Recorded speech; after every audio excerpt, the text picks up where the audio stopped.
Thomas Isaac, അതിൽ ഇത്തവണത്തെ ബജറ്റിൽ പ്രധാനമായും ഭൂപരിഷ്കരണം 2.0 എന്ന നിലയ്ക്ക് കൊണ്ടുവരും എന്നുള്ളത് ഒരു വലിയ പ്രഖ്യാപനമായി തന്നെയും അത് വരും നാളുകളിൽ ഉറ്റുനോക്കുന്ന ഒരു കാര്യവുമാണ്.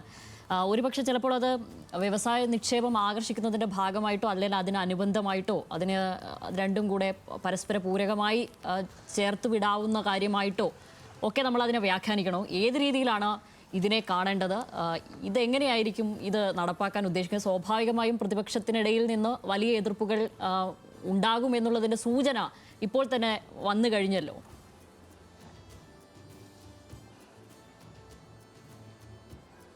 ഈ ഭൂപരിഷ്കരണം 2 എന്ന് പറഞ്ഞ് ഇന്ത്യയിൽ നടക്കുന്നത് കോർപ്പറേറ്റുകൾക്ക് വേണ്ടിയിട്ട് ഭൂനിയമങ്ങളിൽ ഇളവ് വരുത്തി അവരെ സഹായിക്കലാണ്. ഇതാണ് കോൺഗ്രസ് ഭരിക്കുന്ന സംസ്ഥാനങ്ങളടക്കം നടന്നിട്ടുള്ളത്. ആ മാതൃകയിലൊക്കെ കേരളത്തിലേക്ക് കൊണ്ടുവരാൻ ശ്രമിച്ചു കഴിഞ്ഞാൽ ഒരു സംശയവും വേണ്ട, അത് നടക്കില്ല.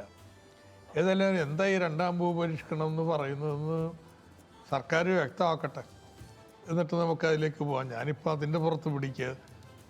ഞാൻ പറയാം, ശബരിനാഥ് ഇപ്പം തന്നെ സംസാരിച്ചപ്പോൾ ഈ കേന്ദ്ര സർക്കാരിൻ്റെ തെറ്റായ നയങ്ങൾക്കെതിരായിട്ട് നമ്മളെ സാമ്പത്തികമായിട്ട് പീഡിപ്പിക്കുന്നതിനെതിരായിട്ട് എന്താ ഈ ബഡ്ജറ്റിൽ വന്നപ്പോൾ ആകെ പറയാൻ കഴിഞ്ഞത് എന്താ?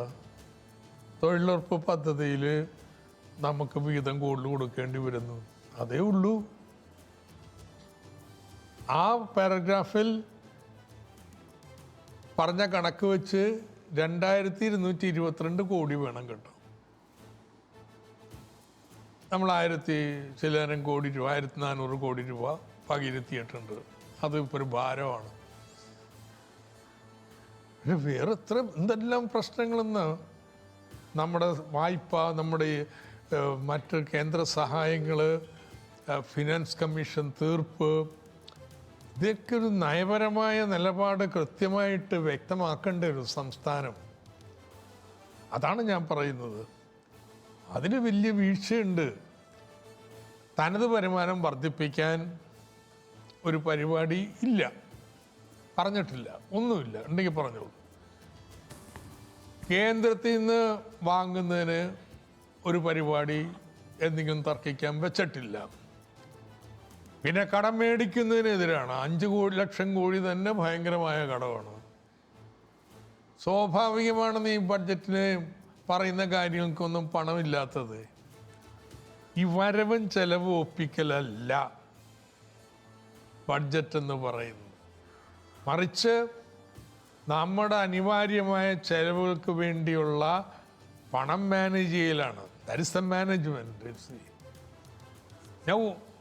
അങ്ങനെയുള്ള എല്ലാ മന്യൂവറബിലിറ്റിയും കീഴടങ്ങി വെച്ചില്ലേ? ഇത് ചെയ്യുന്ന ഏറ്റവും വലിയ പാതകം എന്താണെന്നറിയാമോ? സംസ്ഥാനങ്ങളുടെ വായ്പ ഏതാണ്, എന്താണ് എന്നൊക്കെ തുടങ്ങിയ കേന്ദ്രത്തിൻ്റെ നിലപാടിനെ പൂർണ്ണമായിട്ടും ശരിവച്ചിരിക്കുക സംസ്ഥാന സർക്കാർ. എങ്ങനെ സംസ്ഥാന സർക്കാരുകളെ ഞെരുക്കാം, ഇങ്ങനൊരു ഫൈറ്റ് ഈ സെൻട്രലൈസിങ് BJP ആയിട്ടുണ്ട് എന്നൊരു ധാരണ പോലും ഈ ബഡ്ജറ്റിനില്ലെന്ന്. അതിൻ്റെ ഫലമായിട്ട് വരുമാനമില്ല.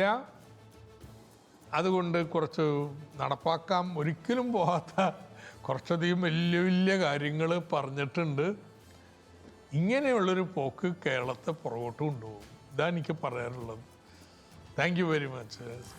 ശരി, വളരെ നന്ദി ശ്രീ തോമസ് ഐസക്. അദ്ദേഹം പറഞ്ഞതിനെ അദ്ദേഹത്തിൻ്റെ വാക്കുകളില്ല, മറ്റൊരു വാക്കുകളിലൂടെ വിശേഷിപ്പിക്കുകയാണെങ്കിൽ തീർച്ചയായും ഇതൊക്കെ ഒരു മലർപ്പൊടിക്കാരൻ്റെ സ്വപ്നം പോലെ അവസാനിക്കുമെന്ന നിലയ്ക്കാണ് അദ്ദേഹം പറഞ്ഞിരിക്കുന്നത്. എന്തായാലും ഈ ബജറ്റിൽ പ്രതിപക്ഷ വിമർശനവും അതുപോലെ തന്നെ ഭരണപക്ഷത്തു നിന്നുള്ള ആളുകളുടെ വലിയ പ്രതീക്ഷയും ഒക്കെ അത്തരം ചർച്ചകളുമൊക്കെ തുടരുകയാണ്. ബജറ്റിനെ സംബന്ധിച്ച ഈ ഹ്രസ്വ ചർച്ച ഇവിടെ അവസാനിക്കുകയാണ്. ഇനി അടുത്ത